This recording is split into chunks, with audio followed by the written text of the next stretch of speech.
A história de Marta e Miguel é um retrato dilacerante da ingratidão filial, mas que culmina em uma reviravolta digna de justiça poética. Após 52 anos de um casamento construído sobre a rocha do trabalho e do afeto, o casal se viu diante de um abismo emocional quando, numa manhã de terça-feira, a campainha tocou para anunciar o fim de sua dignidade doméstica. 3 oficiais de justiça, portando a frieza dos documentos legais, apresentaram um mandado de despejo imediato. A confusão inicial de Marta, que ainda segurava o avental dado pela filha, transformou-se em pavor ao descobrir que sua própria assinatura e a de Miguel constavam em um contrato de venda que eles jamais haviam celebrado conscientemente. Quem será essa hora? Resmungou Miguel, sem saber que aquele seria o último despertar tranquilo em seu lar de 4 décadas. O oficial, embora cumprisse ordens, não pôde esconder o desconforto ao declarar: Senhora Marta Fernandes, sou oficial de justiça. Tenho um mandado de despejo contra os senhores. Os senhores têm 2 horas para retirar seus pertences. O choque deu lugar à tentativa desesperada de buscar socorro naqueles que eles mesmos haviam criado.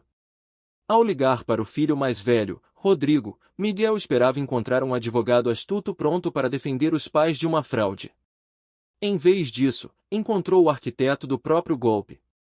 Com uma voz gélida que não carregava nenhum traço do menino que Miguel carregou nos ombros, Rodrigo admitiu a trama. Ele e a irmã, Carla, haviam manipulado documentos e aproveitado a confiança dos pais para vender o imóvel e financiar o descarte dos idosos em um asilo. Pai, eu sei de tudo. Vocês assinaram a venda. Sim. Talvez tenham esquecido, né? A idade já está pesando. É melhor assim. Vocês vão ter cuidados especializados, sentenciou o filho, revelando que a ganância e o desejo de se livrar da responsabilidade de cuidar dos pais falaram mais alto que o sangue.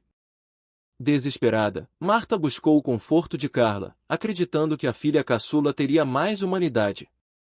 A decepção, contudo, foi o golpe de misericórdia. Carla não apenas confirmou a traição, como a justificou com um tom de superioridade moral insuportável. Para os filhos, os pais não eram mais seres humanos com vontades e direitos, mas obstáculos logísticos que precisavam ser removidos para que a vida deles seguisse sem o fardo da velhice alheia. Mãe, é melhor vocês não lutarem contra isso. A casa já foi vendida mesmo. O dinheiro já foi usado para garantir uma vaga boa para vocês. Aceitem que é melhor para todo mundo, disse Carla antes de desligar, deixando o silêncio da linha telefônica ecoar como uma sentença de morte social para o casal. Com o prazo de 2 horas se esgotando, o casal foi forçado a resumir 50 anos de história em apenas 2 malas velhas. Eles deixaram para trás os móveis esculpidos por Miguel, as cortinas costuradas por Marta e todas as relíquias de uma vida inteira. Na calçada, com o sol batendo no rosto e a humilhação pesando nos ombros, eles recusaram o destino imposto pelos filhos. Em vez de se entregarem ao asilo pago com o dinheiro do roubo, Miguel lembrou-se de um antigo terreno herdado de sua avó Benedita, um pedaço de terra esquecido no interior que nunca haviam visitado. Temos um terreno. Herança da avó Benedita. Nunca fomos lá, mas é nosso, afirmou Miguel ao oficial, mantendo um resto de orgulho que a traição dos filhos não conseguiu quebrar. Ao chegarem ao terreno isolado e tomado pelo mato, o cenário era desolador. No entanto, enquanto tentavam limpar o matagal para montar um abrigo improvisado, Miguel tropeçou em algo sólido sob a terra. Ao cavarem com as mãos e as ferramentas rudimentares que encontraram, descobriram uma pesada porta de ferro, enterrada e camuflada pelo tempo. Era a entrada de um antigo abrigo ou depósito subterrâneo da época da guerra, construído pela avó de Miguel. Com esforço, a porta cedeu, revelando uma escadaria que levava a um ambiente seco e preservado. O que encontraram lá dentro não eram apenas suprimentos, mas um verdadeiro tesouro escondido, caixas de madeira contendo barras de ouro e documentos de propriedades antigas que nunca haviam sido reivindicadas. A descoberta mudou a sorte do casal instantaneamente. O valor do que encontraram era astronômico, permitindo que eles não apenas comprassem uma nova casa, mas construíssem um império.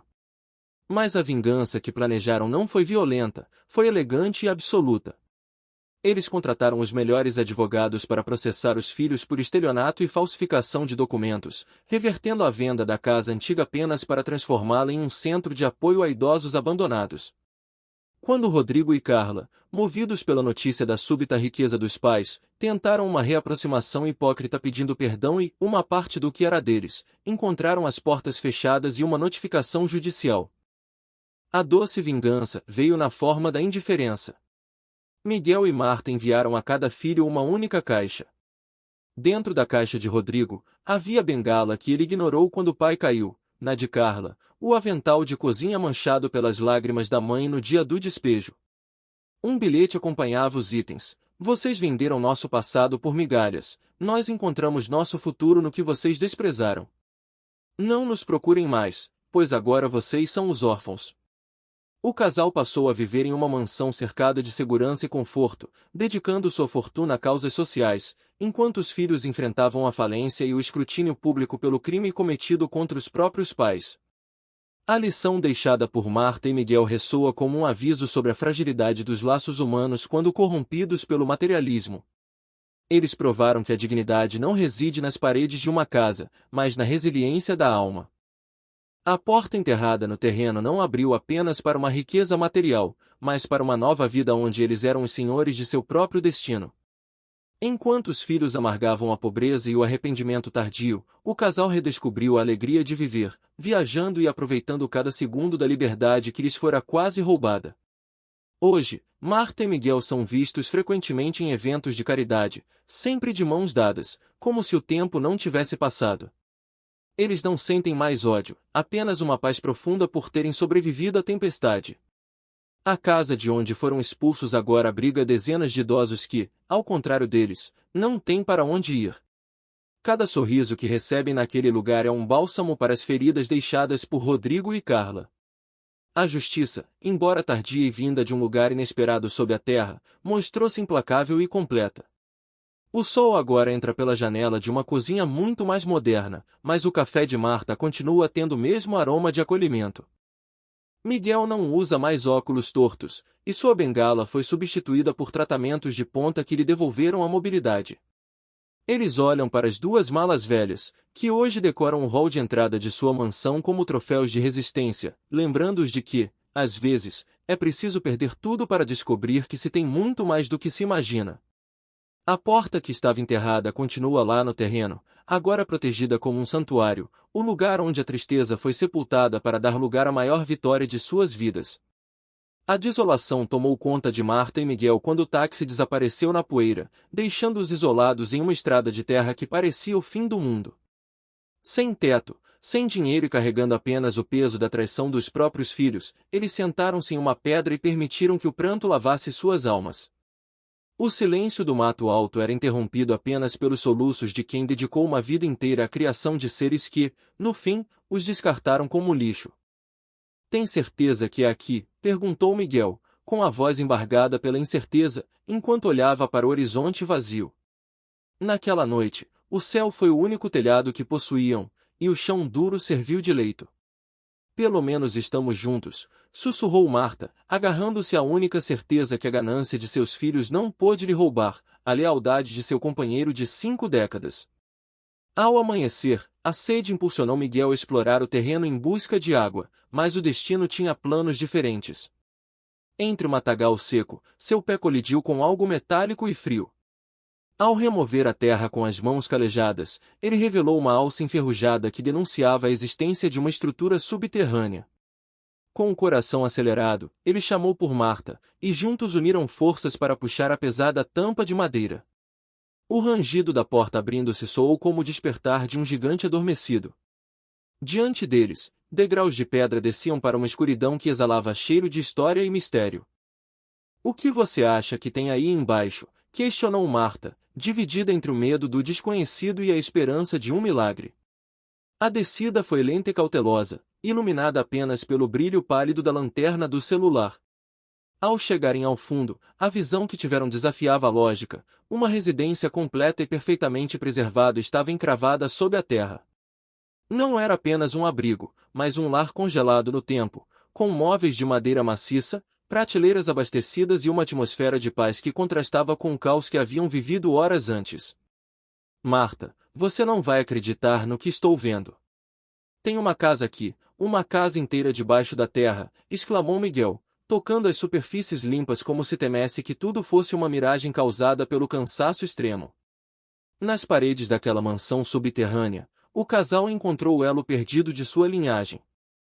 Fotografias antigas revelaram que o terreno pertencia à bisavó de Marta, Esperança Silva, uma mulher cuja existência era cercada de lendas familiares nunca levadas a sério. Ao reconhecer o rosto da avó Benedita em um porta-retratos, Marta percebeu que não estavam ali por acaso. A plaquinha dourada com as datas de 1890 a 1960 confirmava que aquele santuário fora construído para resistir ao tempo e à maldade humana. O local era um refúgio planejado, uma cápsula do tempo deixada por uma antepassada que parecia prever que, um dia, sua descendência precisaria de um esconderijo seguro contra o mundo exterior. O ponto de virada definitivo ocorreu quando Miguel encontrou um diário de couro marrom sobre uma escrivaninha entalhada. As páginas amareladas guardavam a confissão de Esperança sobre a verdadeira origem da fortuna da família. O texto explicava que o bisavô José havia descoberto uma veia de ouro puríssimo naquelas terras, mas, para evitar o cerco de homens gananciosos e violentos, decidiram ocultar a riqueza e viver de forma simples. Se alguém está lendo isto, é porque chegou a hora da verdade ser revelada, dizia o manuscrito, servindo como uma mensagem direta do passado para o presente de Marta e Miguel. Eles descobriram que a pobreza da avó Benedita fora uma fachada estratégica para proteger um patrimônio incalculável.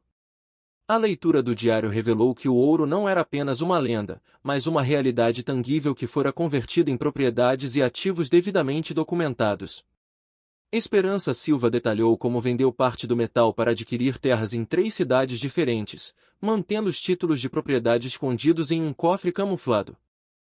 Escondi tudo aqui nesta casa para proteger das pessoas gananciosas que apareceram quando meu marido partiu, escreveu a bisavó, sem saber que seus próprios trinetos se tornariam os vilões gananciosos que ela tanto temia. A justiça divina parecia agir através das gerações, guardando o tesouro para o momento em que a necessidade de Marta e Miguel fosse absoluta. Seguindo as instruções do diário, o casal localizou o quadro de Nossa Senhora que escondia o cofre de metal. A busca pela chave tornou-se uma missão sagrada dentro daquele ambiente silencioso. A chave está onde meu coração sempre esteve. No terço que uso para rezar, indicava o texto. Marta encontrou uma pequena caixa de madeira e, dentro dela, um terço antigo onde uma das contas era, na verdade, um mecanismo de abertura sofisticado. Ao girar a peça, o cofre se abriu, revelando não apenas barras de ouro remanescentes, mas escrituras originais de imóveis comerciais de alto valor e testamentos registrados em cartórios que nunca foram contestados. Munidos dessa fortuna inesperada, a transformação de Marta e Miguel foi imediata. Eles não buscaram apenas o conforto material, mas a reparação da honra que lhes fora tirada. Com o apoio de advogados de elite, eles iniciaram um processo silencioso contra Rodrigo e Carla. A vingança doce mencionada no início da história não foi um ataque direto, mas a demonstração de que eles eram agora imensamente mais poderosos que os filhos. Enquanto os filhos acreditavam ter ganhado uma fortuna vendendo a casa velha dos pais, mal sabiam que haviam jogado fora o acesso a um império multibilionário que agora pertencia exclusivamente aos idosos que eles abandonaram na estrada. O desfecho para os filhos foi a ruína moral e financeira. Ao tentarem contestar a herança de Esperança Silva, foram confrontados com provas de sua própria má conduta e tentativa de estelionato contra os pais, o que resultou em ordens de prisão e o confisco dos bens que haviam usurpado. Miguel e Marta, por outro lado, utilizaram a fortuna para fundar instituições de amparo a idosos, garantindo que ninguém mais passasse pelo que eles passaram. A casa enterrada no terreno tornou-se um memorial da resiliência, um símbolo de que o que está oculto na terra pode florescer como a maior das recompensas para quem mantém a fé e a união. A história termina com o casal vivendo em uma nova propriedade, cercados de cuidado e dignidade, provando que o abandono dos filhos foi apenas o degrau necessário para que encontrassem o tesouro de seus antepassados. Eles transformaram a dor em propósito, e a porta enterrada no terreno abriu-se não apenas para uma casa subterrânea, mas para uma nova era de abundância e justiça. Ouro. A bisavó encontrou ouro aqui neste terreno. Marta havia perguntado no início da descoberta, e a resposta veio na forma de uma vida plena, onde a maior riqueza não era o metal precioso, mas a liberdade de nunca mais depender daqueles que não os amavam. A descoberta da pequena chave de metal escurecido mudou o eixo da existência de Marta e Miguel. Dentro da pequena caixa de madeira, o terço de contas douradas guardava o segredo que gerações tentaram, sem sucesso, desvendar. Ao aproximarem a chave da fechadura do cofre, o estalo metálico rompeu décadas de silêncio e revelou um tesouro que transcendia o valor das moedas de ouro que brilhavam intensamente sob a luz fraca. Deve ser esta, disse Marta, com a voz embargada, segurando o objeto como se fosse a última âncora de dignidade que lhes restava. O que viram lá dentro não era apenas riqueza, mas um legado de proteção e astúcia deixado pela bisavó Esperança para os seus descendentes mais merecedores. Miguel sentiu o peso das moedas de ouro em suas mãos calejadas pelo trabalho honesto, mas foram os documentos que realmente pararam seu coração.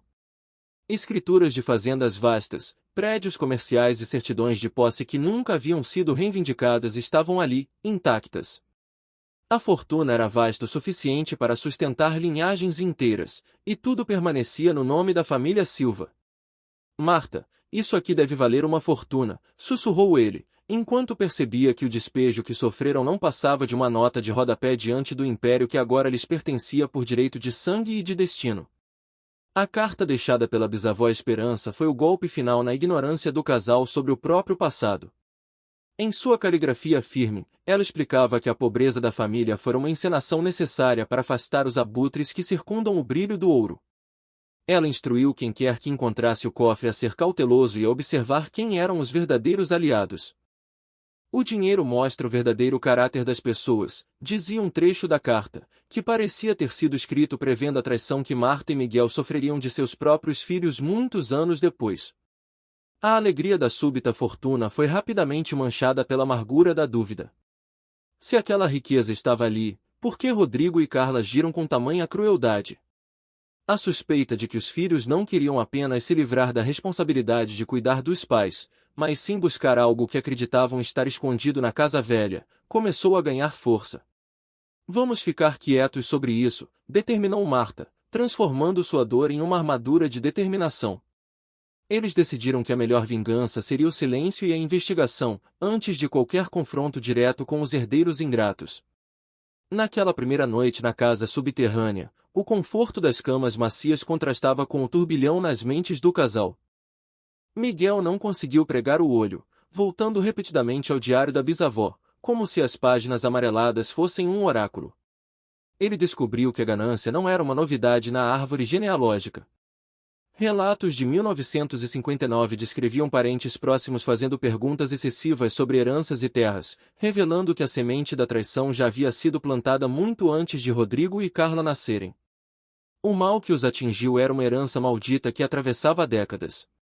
A leitura do diário levou a uma conclusão aterradora. A linhagem de Miguel sempre soube da existência de algo valioso, mas nunca conseguiu localizar o ponto exato da entrada subterrânea.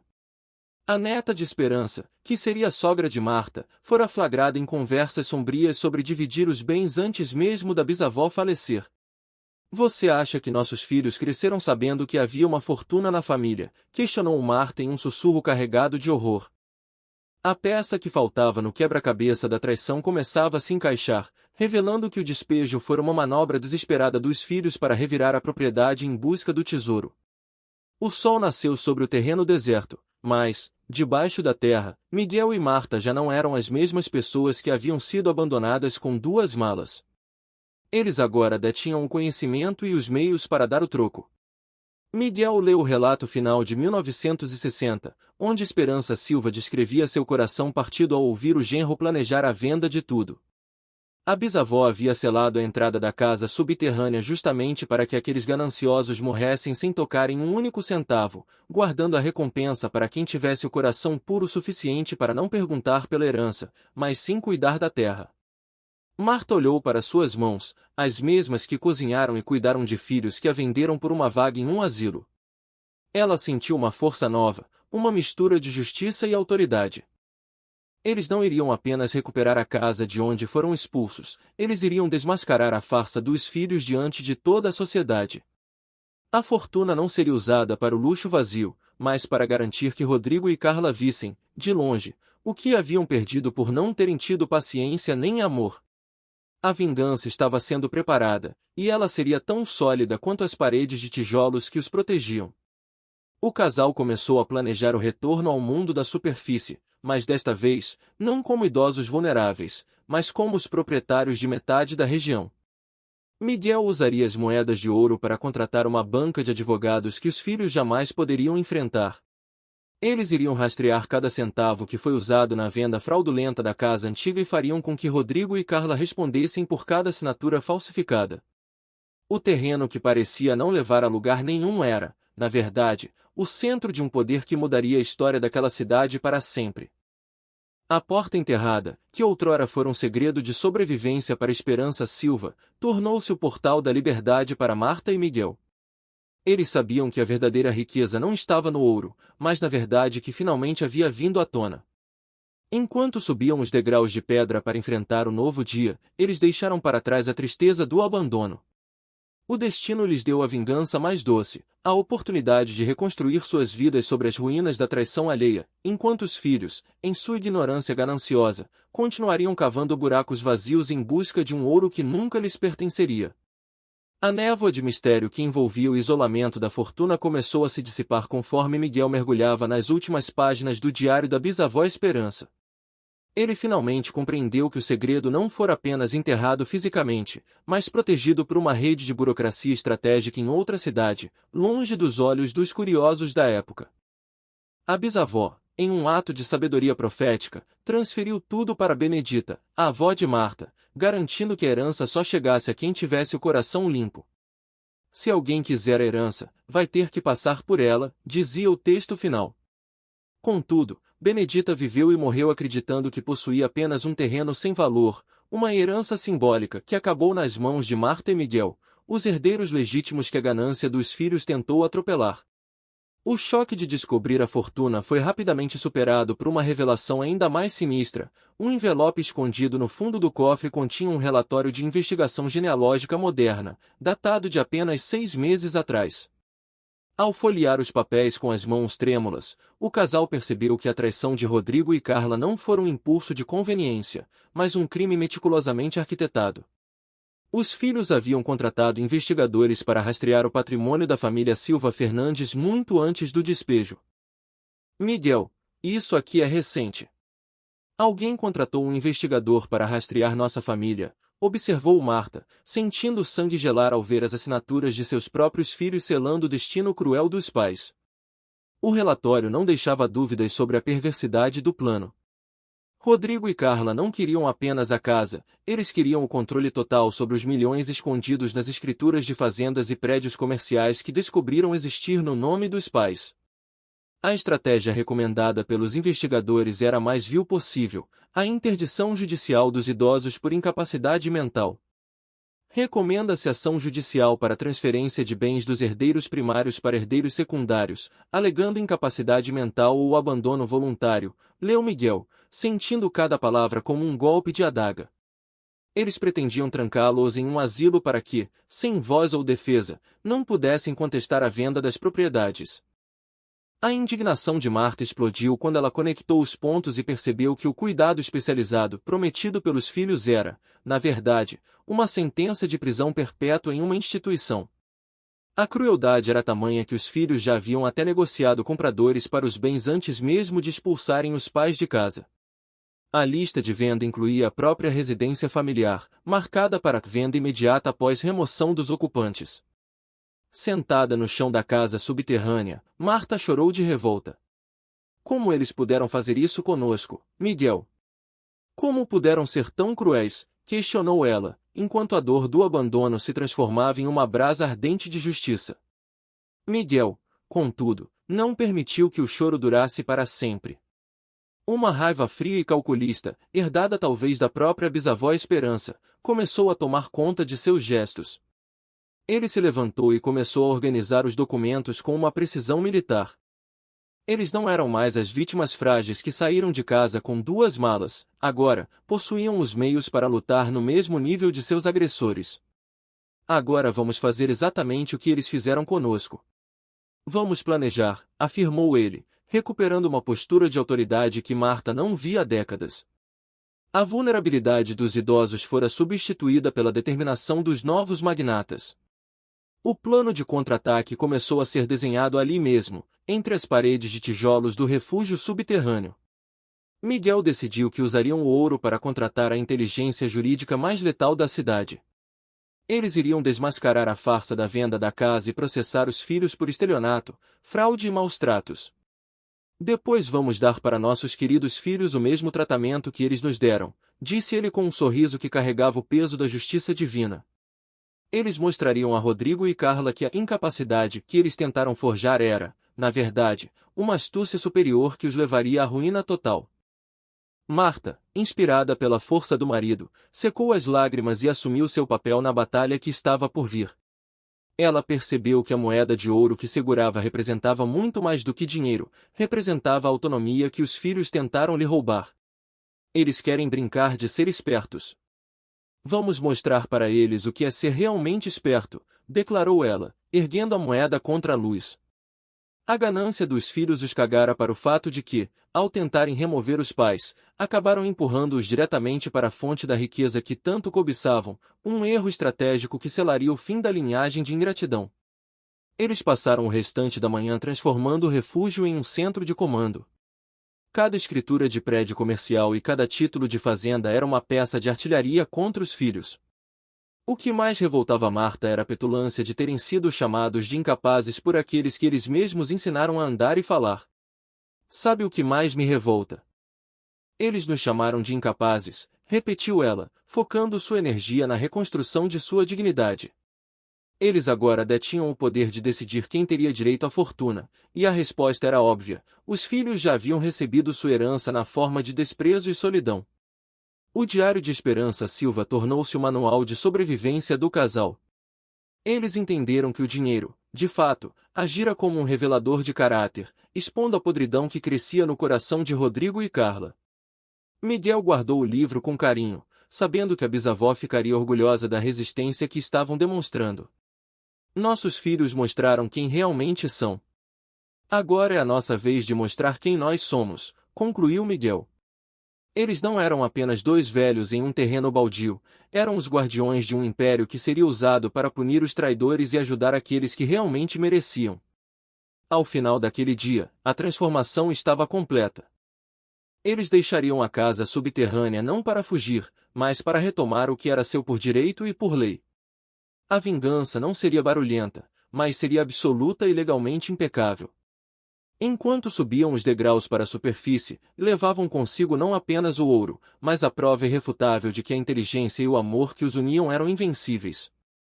Os filhos, em sua pressa de ficarem ricos, esqueceram-se de que o conhecimento é a verdadeira riqueza, e que Marta e Miguel ainda tinham muito a ensinar sobre as consequências de se subestimar quem lhes deu a vida. A metamorfose de Marta e Miguel em 3 semanas foi tão profunda quanto a própria casa que os acolhera. Onde antes havia 2 idosos arqueados pela humilhação e pelo cansaço, agora existiam figuras que exalavam uma elegância severa e uma autoridade inquestionável. Sentada no escritório de mármore e madeira nobre, Marta observava o próprio reflexo nas joias que agora adornavam seu pescoço, sentindo que cada pérola era um escudo contra a pobreza emocional que os filhos tentaram lhe impor. Disseram que não conseguíamos mais cuidar de nós mesmos, mas olha só o que conseguimos descobrir em 2 dias, comentou ela, com um tom de voz que não aceitava mais contestações, enquanto aguardava o homem que transformaria sua sede de justiça em realidade jurídica. Miguel, vestindo um terno sob medida que escondia as marcas do tempo em seus ombros, revisava a pasta de couro com a frieza de um estrategista. Ele não era mais o homem que tropeçava em sua própria bengala, era o herdeiro de um império que seus filhos, em sua pressa gananciosa, jamais conseguiriam mapear. Eles subestimaram completamente a nossa inteligência. Acharam que éramos apenas 2 velhinhos ingênuos que iam aceitar qualquer coisa sem questionar. Erro deles, afirmou Miguel, trocando um olhar de cumplicidade com a esposa. Eles haviam deixado de ser presas para se tornarem os caçadores na selva do mercado imobiliário e do direito sucessório. A entrada do Dr. Henrique Monteiro na sala trouxe consigo o peso de uma sentença iminente. Conhecido por ser o advogado mais implacável do Estado, ele não aceitava casos por necessidade, mas por desafio. Ao espalhar os documentos sobre a mesa de Mogno, ele revelou a profundidade do abismo moral em que Rodrigo e Carla haviam mergulhado. Senhor Miguel, Senhora Marta. Tenho novidades sobre a investigação dos seus filhos e posso adiantar que vocês não vão gostar do que descobrimos, iniciou o advogado, preparando o terreno para uma série de revelações que fariam o estômago de qualquer pai se revirar de desgosto e decepção. A primeira facada veio com a prova da falsificação documental. Os filhos não apenas enganaram os pais, mas investiram pesado no crime, pagando uma pequena fortuna para forjar as assinaturas que os expulsaram de seu lar. Eles gastaram R$ 50,000 para nos roubar, murmurou Marta, sentindo a ironia cruel de ter filhos que usavam o próprio capital da família para destruir os alicerces da mesma. A casa, vendida por R$ 400,000, tornou-se o combustível para uma vida de luxo e devassidão para Rodrigo e Carla, enquanto os pais enfrentavam o relento e o mato alto da estrada de terra. O relatório detalhava viagens à Europa, carros de luxo e festas nababescas, tudo financiado com o suor de décadas de Miguel. Cada extrato bancário era um testemunho da indiferença filial. Enquanto a gente dormia no chão, enquanto a gente comia resto de comida que encontrava no lixo, eles estavam gastando nosso dinheiro em luxo, disse Marta, com a voz tremendo não de tristeza, mas de uma fúria sagrada. O desrespeito atingiu o ápice ao descobrirem que até os móveis artesanais, esculpidos com amor e paciência por Miguel, haviam sido vendidos para antiquários como se fossem entulhos sem valor sentimental. No entanto, o pior ainda estava por vir dentro de um envelope lacrado. O Dr. Henrique revelou transcrições de mensagens de WhatsApp que expunham o planejamento meticuloso do descarte dos pais. Nas conversas, Rodrigo e Carla referiam-se aos progenitores como objetos incômodos que precisavam ser removidos para que a herança fluísse livremente. Velhos são teimosos. Tem que ser rápido. Quanto mais tempo eles ficarem na casa, mais difícil vai ser tirar eles de lá, escreveu Rodrigo, revelando uma mente que viu o amor paterno apenas como um obstáculo logístico a ser superado por meio da força e do engano. A crueldade de Carla superou as expectativas mais sombrias de Marta. A filha, que outrora fora o seu maior orgulho, arquitetou a internação definitiva em um asilo de baixo custo, planejando o distanciamento gradual até que o esquecimento fizesse o seu trabalho. Já falei com o lar de idosos. Eles aceitam internar os dois se a gente pagar 1 ano adiantado.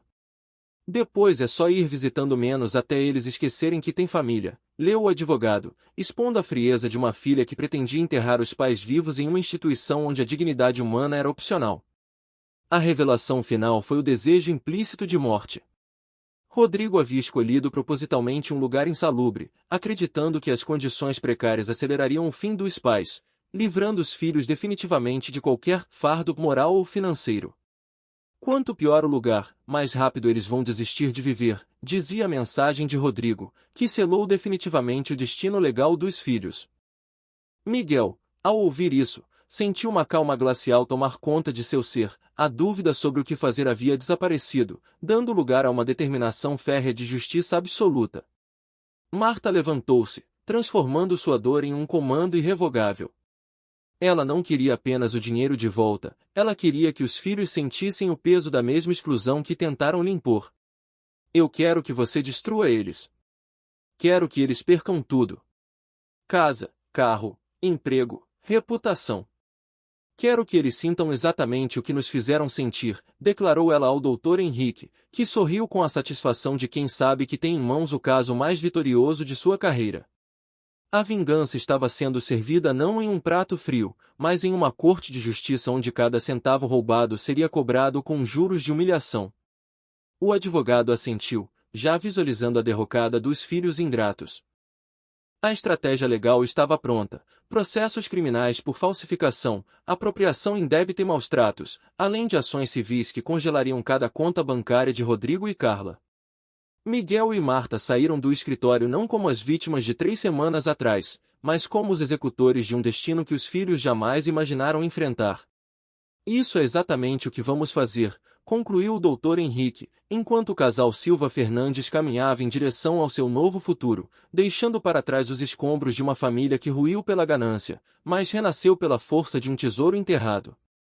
A contagem regressiva para o ajuste de contas começou no exato momento em que Miguel e Marta deixaram o escritório do Dr. Henrique. O advogado, com seu olhar de quem já antevia vitória, foi claro ao traçar o cronograma da ruína de Rodrigo e Carla. Seriam 2 semanas de preparação técnica, 1 mês para as citações judiciais, e então, o desmoronamento público dos filhos ingratos. Eles vão ter que devolver cada centavo que roubaram, pagar multas pesadas e ainda enfrentar processos criminais. Quanto tempo vai levar? Questionou Miguel, buscando a precisão que o dinheiro agora lhe permitia exigir. A resposta do advogado foi um bálsamo. O show estava apenas começando, e a plateia seria a justiça. Marta, observando a metrópole do alto do prédio comercial, sentia que a cidade agora lhe pertencia. A fragilidade de quem fora despejada deu lugar a uma frieza estratégica que ela nem sabia que possuía. Eles não fazem ideia do que os aguarda. Acham que a gente sumiu, que a gente desistiu de viver. Vão ter uma surpresa muito desagradável, afirmou ela, tocando o colar de pérolas que simbolizava sua nova armadura. Eles sabiam que, assim que a verdade surgisse, os filhos tentariam a tática do falso arrependimento, mas a lição da bisavó Esperança sobre o caráter revelado pelo dinheiro estava cravada em seus corações.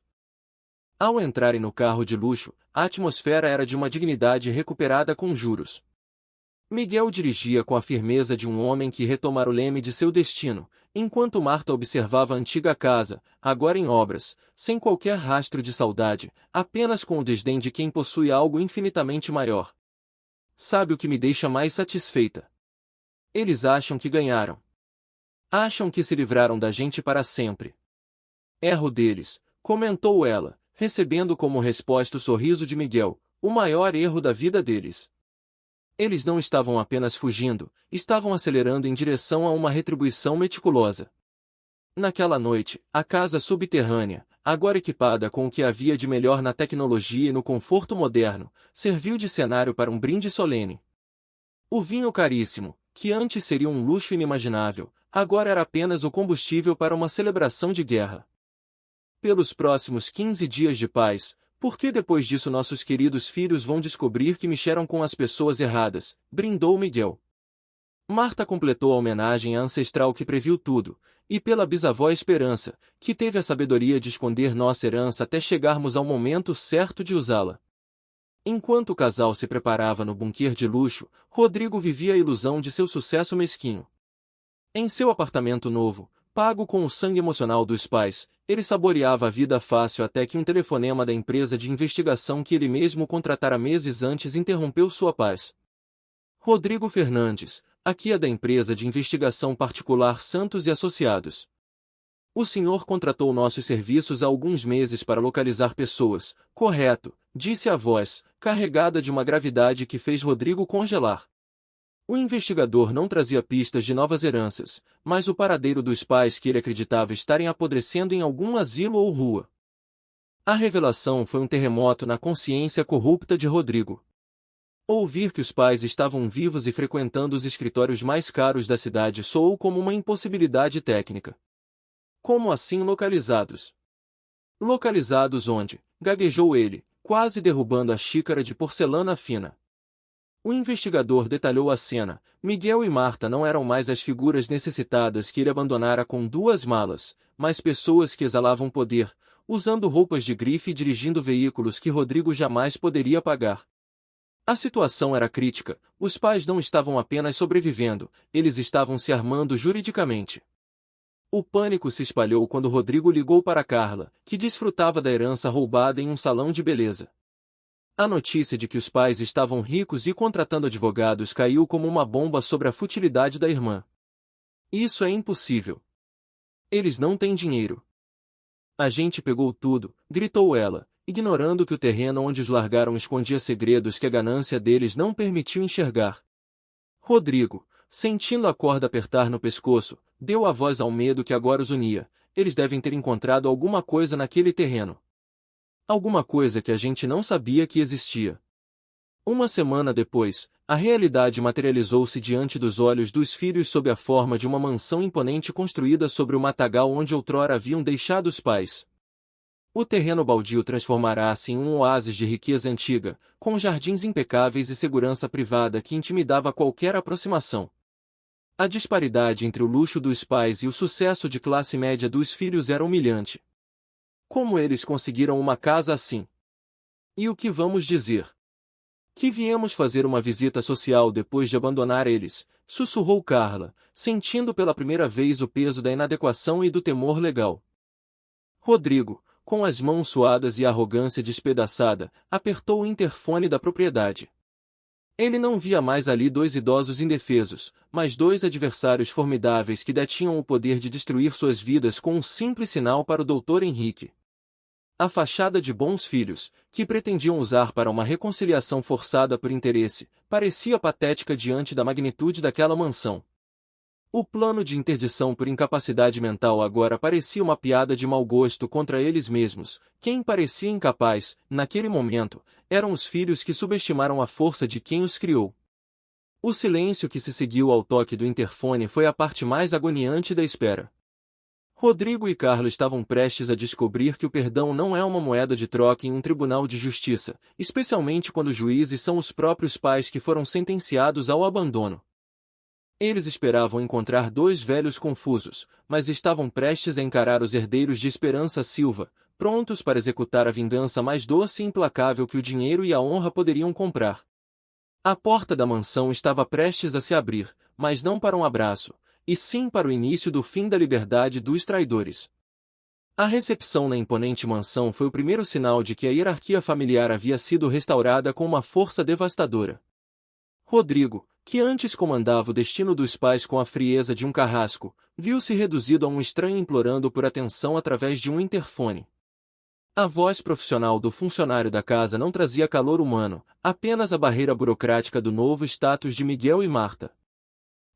É o Rodrigo, filho da dona Marta, balbuciou ele, apenas para ser confrontado com uma pergunta que feriu seu orgulho remanescente. Senhor Rodrigo, seus pais perguntaram se o senhor tem algum agendamento. A humilhação de precisar de hora marcada para ver aqueles que ele havia descartado como lixo foi o primeiro golpe de uma manhã de revelações. A tensão aumentou quando o portão imponente não se abriu por amor, mas sim para a passagem do veículo de luxo que trazia os novos proprietários do destino. Miguel e Marta desceram do carro como figuras saídas de um filme de época, exalando uma sofisticação que o dinheiro roubado pelos filhos jamais pôde comprar para eles. O terno impecável de Miguel e o vestido de seda de Marta, complementado pelas pérolas que agora eram sua marca registrada, deixaram os filhos boquiabertos. Rodrigo, Carla. O que fazem aqui? Cumprimentou Miguel, com uma distância tão gélida que parecia separar dois continentes, e não 2 metros de distância entre pais e filhos. O confronto direto serviu para desmascarar a hipocrisia de meses de negligência. Carla, tentando usar sua antiga máscara de filha preocupada, gaguejou diante da imponência da mãe, mas foi cortada por uma verdade que não admitia réplicas. Conseguir sobreviver depois que vocês nos abandonaram para passar fome. Conseguir descobrir que vocês nos roubaram. Ou conseguir dinheiro para contratar os melhores advogados do estado, disparou Marta. A menção aos advogados foi a bomba que destruiu qualquer pretensão de reconciliação fácil que os filhos pudessem ter planejado naquela manhã, revelando que a conta do crime estava prestes a chegar. A tentativa de Rodrigo de alegar um mal-entendido foi patética diante das provas que os pais agora possuíam. Miguel, com um sorriso de quem detém todas as cartas do baralho, revelou que o jogo de espionagem que os filhos começaram havia sido vencido pelos pais. Eles sabiam da falsificação de assinaturas, do pagamento ao falsário e de cada centavo gasto em viagens e carros luxuosos enquanto eles eram deixados à própria sorte. Conversar. Igual vocês conversaram conosco antes de nos expulsar de casa ou igual vocês conversaram quando mentiram que era pelo nosso bem. Rebateu Miguel, expondo a ferida da traição com uma precisão cirúrgica. A revelação de que os pais tinham acesso às mensagens privadas do WhatsApp foi o golpe de misericórdia na defesa de Carla e Rodrigo. Ouvir da própria mãe os termos pejorativos que usavam para se referir a eles, velhos inconvenientes, transformou a sala de visitas em um tribunal moral antes mesmo de chegarem ao juiz. Vocês chamavam a gente de os velhos inconvenientes nas mensagens de vocês. Disseram que queriam que a gente desistisse de viver. Isso é família para vocês? Questionou Marta, com uma voz de autoridade absoluta que fez Carla empalidecer e perder o chão sob os pés. O ultimato foi dado com a frieza de quem não possui mais laços emocionais para serem explorados. Miguel entregou o envelope com os processos criminais, listando crimes de apropriação indébita e fraude, deixando claro que a via do diálogo familiar estava encerrada. Eles tinham apenas uma semana para tentar desfazer o estrago financeiro, vendendo o que compraram com o dinheiro do roubo para tentar abater a dívida. Se não devolverem, vocês vão descobrir o que acontece quando se mexe com pessoas que têm mais dinheiro e mais poder do que vocês jamais imaginaram ter, sentenciou Marta, selando o destino dos filhos antes de o portão se fechar novamente. A semana de prazo foi um inferno de desespero para os filhos. O que antes era luxo transformou-se em cinzas, o carro de luxo de Rodrigo foi vendido a preço de banana, as joias de Carla foram empenhadas e o apartamento novo foi hipotecado em uma tentativa frenética de reunir o valor roubado. Contudo, a ganância havia sido tão grande que, mesmo vendendo tudo, eles não conseguiram chegar nem à metade do montante necessário para ressarcir os pais e as custas processuais. Eles descobriram, da maneira mais amarga, que a riqueza construída sobre o roubo é um castelo de areia diante da maré da justiça. O dia da audiência no fórum tornou-se o evento social mais comentado da cidade, mas pelas razões erradas para os réus. O escândalo dos filhos que abandonaram os pais no terreno baldio para roubar uma herança secreta atraiu a imprensa e a curiosidade mórbida dos vizinhos. Rodrigo e Carla, agora vestindo roupas simples e desgastadas pela vergonha, sentaram-se no banco dos réus, sentindo o peso de centenas de olhares de reprovação. Rodrigo, eu estou com medo, sussurrou Carla, percebendo que o mundo que ela tentou construir sobre a miséria dos pais havia desmoronado completamente. A entrada de Miguel e Marta no tribunal foi um momento de silêncio absoluto. Eles não entraram como vítimas suplicantes, mas como os herdeiros de Esperança Silva, prontos para ver a lei ser aplicada. O doutor Henrique Monteiro caminhava à frente deles como um general liderando uma tropa vitoriosa. Os filhos olharam para os pais, esperando encontrar algum traço de compaixão ou a antiga fraqueza que permitiu o golpe inicial, mas encontraram apenas a justiça personificada. Naquele momento, Rodrigo entendeu que o erro de subestimar os pais seria a marca que ele carregaria pelo resto de sua vida. O juiz iniciou a sessão, e cada prova apresentada, as mensagens, as assinaturas falsas, as fotos do abandono, servia como um prego no caixão da liberdade e da reputação dos filhos. O tribunal ouviu atentamente o relato de como dois idosos foram deixados com duas malas em um terreno vazio, sem saberem que a própria terra guardava a salvação deles. A audiência não era apenas sobre dinheiro, era sobre a restauração da honra de Miguel e Marta. Enquanto os filhos choravam no banco dos réus, os pais mantinham a cabeça erguida, provando que a vingança mais doce não é a dor alheia, mas a retomada da própria vida com dignidade. A atmosfera no tribunal estava carregada de uma eletricidade quase palpável, alimentada pela curiosidade de uma cidade inteira que acompanhava o caso pelas redes sociais. Rodrigo e Carla, que outrora desfilavam com a arrogância de quem havia triunfado sobre a velhice dos pais, agora pareciam sombras encolhidas no banco dos réus. A derrocada fora rápida e impiedosa, empregos perdidos, exclusão social e o desprezo público que transformará suas vidas em um deserto. Fica quieta, sibilou Rodrigo para a irmã, tentando em vão esconder o tremor de suas mãos, enquanto o peso do arrependimento tardio começava a sufocá-los diante do olhar vigilante da plateia. O contraste entre as partes tornou-se absoluto quando a porta do tribunal se abriu para a entrada de Miguel e Marta. Eles não caminhavam como vítimas, mas como figuras de uma nobreza restaurada pela verdade e pelo poder de sua herança. Marta, deslumbrante em um conjunto azul marinho adornado por diamantes, e Miguel, com a postura impecável de quem retomara as rédeas do próprio destino, eram um retrato vivo da dignidade. Atrás deles, o doutor Henrique Monteiro liderava uma equipe jurídica de elite, cujas pastas transbordavam provas irrefutáveis contra a defesa frágil e pública dos filhos. O juiz doutor Roberto Cavalcante, conhecido por seu rigor em casos de abuso contra idosos, assumiu o comando da sessão com uma seriedade que fez o ar parecer mais pesado.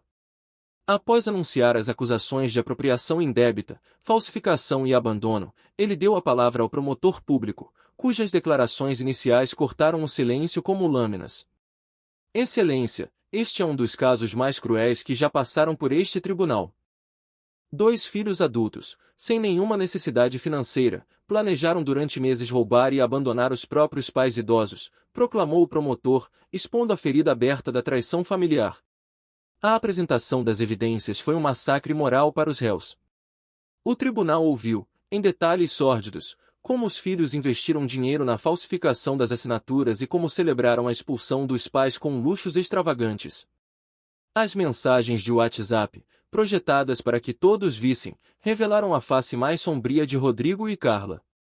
Tem que ser rápido.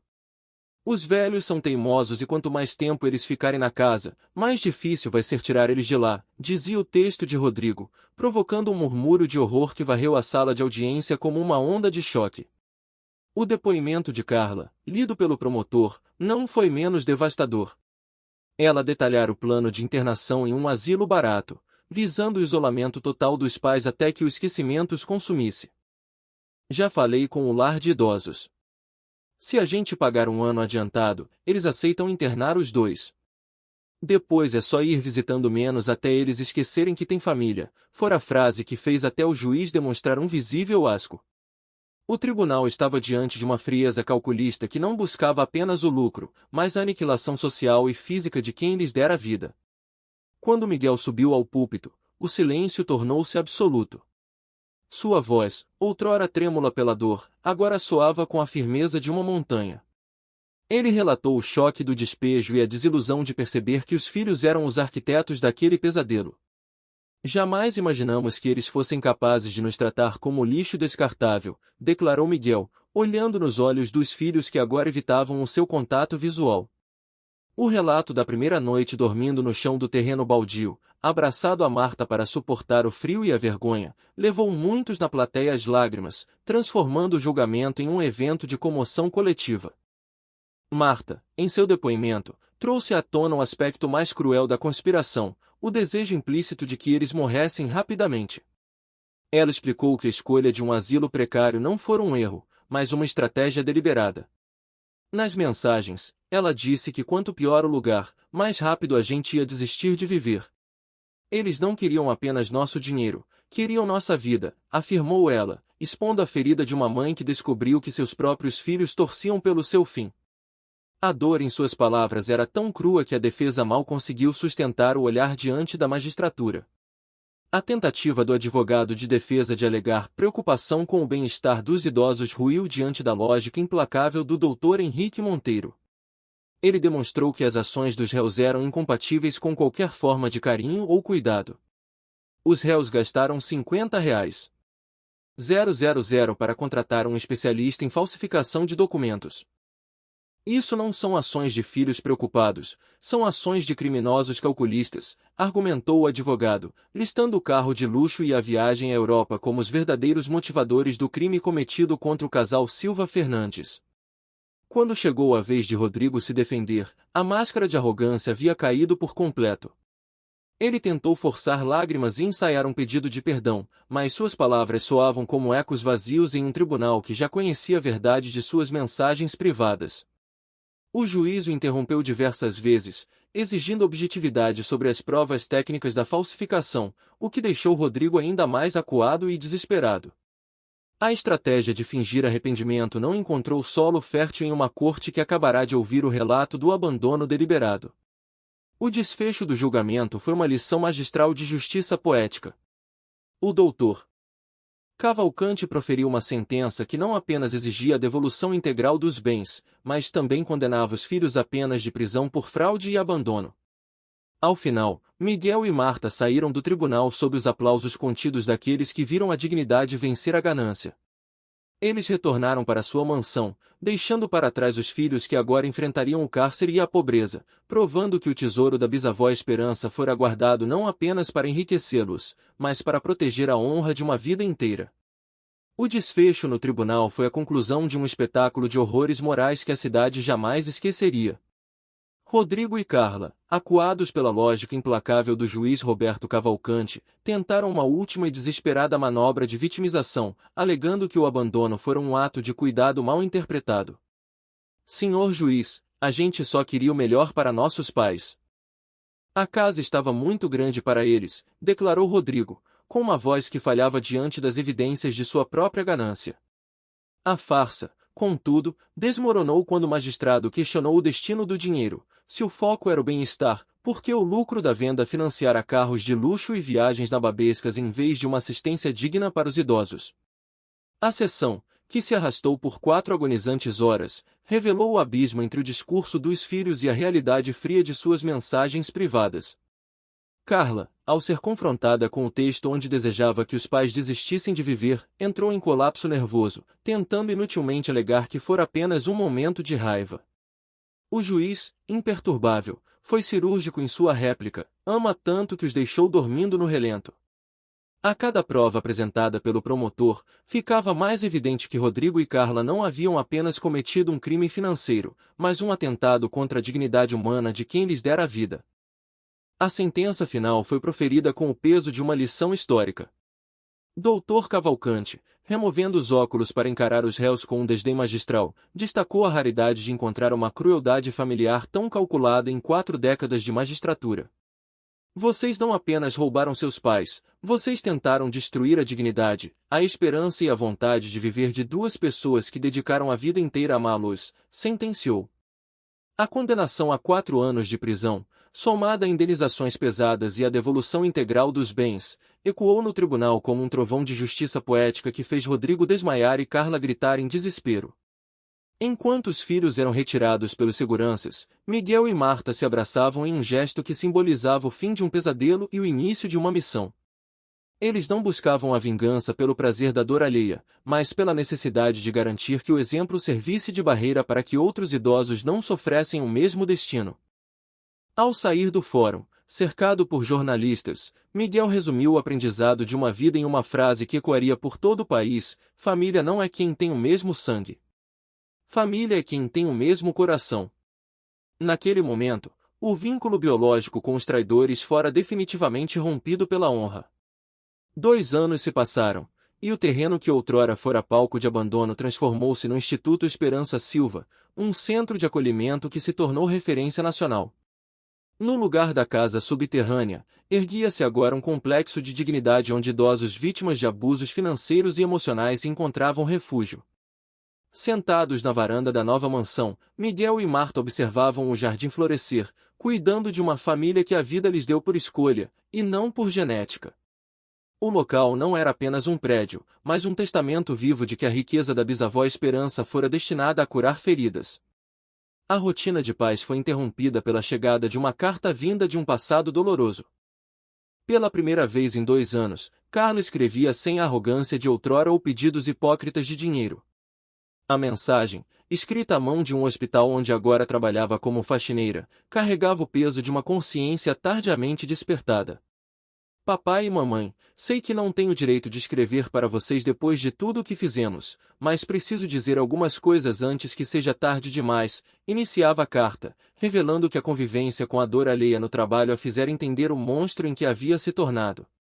Carla admitia que Rodrigo continuava mergulhado no ressentimento, mas ela, pela primeira vez, assumia a responsabilidade integral pela escolha da ganância em detrimento dos valores recebidos.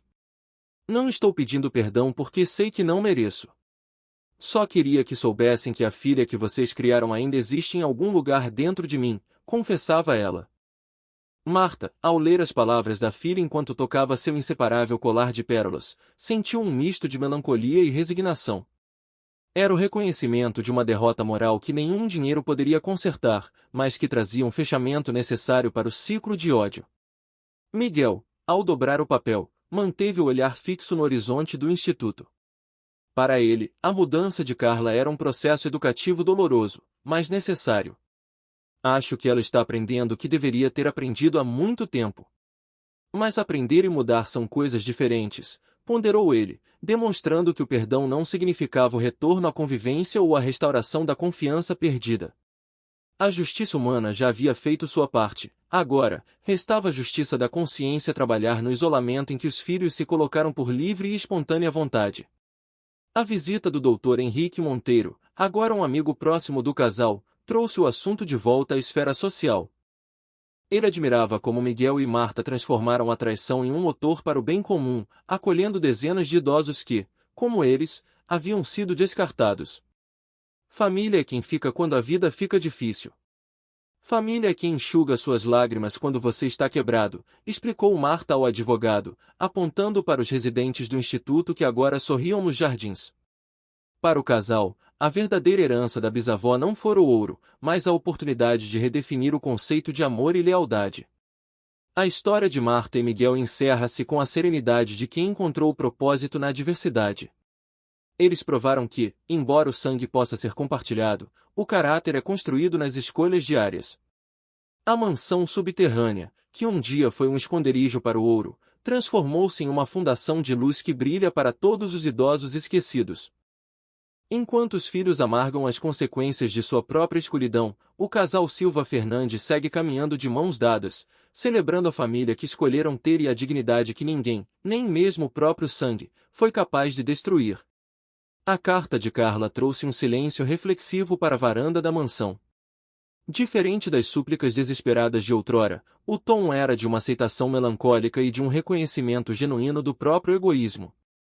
Doutor Henrique, ao ler as palavras da filha que agora trabalhava como faxineira para sobreviver, percebeu que a queda de um pedestal de arrogância havia finalmente quebrado a casca da ganância. Parece diferente das outras. Parece sincera, doutor, observou Marta, enquanto ponderava sobre o abismo que ainda as separava, ciente de que o tempo é o único juiz capaz de validar uma mudança de alma. A questão do perdão pairava no ar como uma névoa densa. Miguel, com a sabedoria de quem atravessou o inferno e retornou com a dignidade intacta, explicou a distinção fundamental entre desculpar e restaurar laços. Para ele, o perdão era uma libertação pessoal para não carregar o veneno do rancor, mas a convivência exigia algo muito mais caro, a confiança. Perdão é uma coisa. Confiança é outra completamente diferente. Nós perdoamos porque guardar rancor machuca mais a gente que eles, sentenciou, deixando claro que o retorno ao convívio familiar não seria um processo automático ou garantido por meras palavras. O diálogo foi interrompido por um gesto inesperado que materializou o arrependimento em ação. Um caminhão de suprimentos médicos caríssimos chegou ao instituto, enviado de forma anônima. No pequeno cartão que acompanhava a doação, uma mensagem simples revelava que Carla estava usando o suor de seu trabalho honesto para tentar reparar o dano que causará. Que vocês continuem mostrando para o mundo o que é família de verdade. Com gratidão eterna, uma filha que está tentando aprender a ser melhor, dizia o bilhete. Não era fortuna roubada, mas era o fruto de meses de economia de quem agora conhecia o valor do esforço. Miguel e Marta observaram os suprimentos sendo descarregados com uma mistura de esperança e cautela. Eles entenderam que, embora o gesto fosse nobre, as cicatrizes do abandono no relento não desapareceriam com uma doação de medicamentos. Talvez ainda haja esperança. Mas ela vai ter que provar com ações, não com palavras. Podem ser perdoadas, mas não esquecidas, murmurou Marta. A lição era clara, a reconstrução de um caráter leva muito mais tempo do que a sua destruição, e o caminho para a redenção de Carla seria longo e solitário, longe do conforto que ela outrora desprezou. Ao cair da tarde, Dr. Henrique se despediu, deixando o casal a sós com a vastidão do legado que haviam construído. O Instituto Esperança Silva não era apenas um prédio de luxo para idosos, era um santuário de resiliência. Marta, olhando para o horizonte, questionou se haviam agido corretamente em todas as instâncias daquela batalha jurídica e familiar. Miguel, entrelaçando seus dedos aos dela como fizera por meio século, respondeu com a paz de quem cumpriu um destino maior. Acho que fizemos o que a bisavó Esperança teria feito. Usamos nossa dor para diminuir a dor de outros, afirmou ele com convicção. Eles discutiram a natureza da mudança real, concluindo que, se Carla tivesse realmente se transformado, ela continuaria seu caminho de retidão independentemente de ser aceita de volta na mansão ou não. A verdadeira evolução não busca recompensa, mas a paz com a própria consciência. Mudança real acontece porque a pessoa entendeu que estava errada, refletiu Miguel. Enquanto isso, no jardim abaixo, dezenas de idosos que haviam sido descartados por seus próprios sangues agora viviam com a alegria de quem encontrou um porto seguro no meio da tempestade. O Instituto abrigava histórias de vidas inteiras dedicadas à construção de patrimônios que foram devorados pela ingratidão alheia. Ali, ex-professores e empresários aprendiam que o pôr do sol da vida não precisava ser solitário ou humilhante. Havia risadas, novas amizades e o florescer de talentos que muitos achavam perdidos. Família é quem fica quando a vida fica difícil. Família é quem enxuga suas lágrimas quando você está quebrado, costumava dizer Marta aos novos moradores.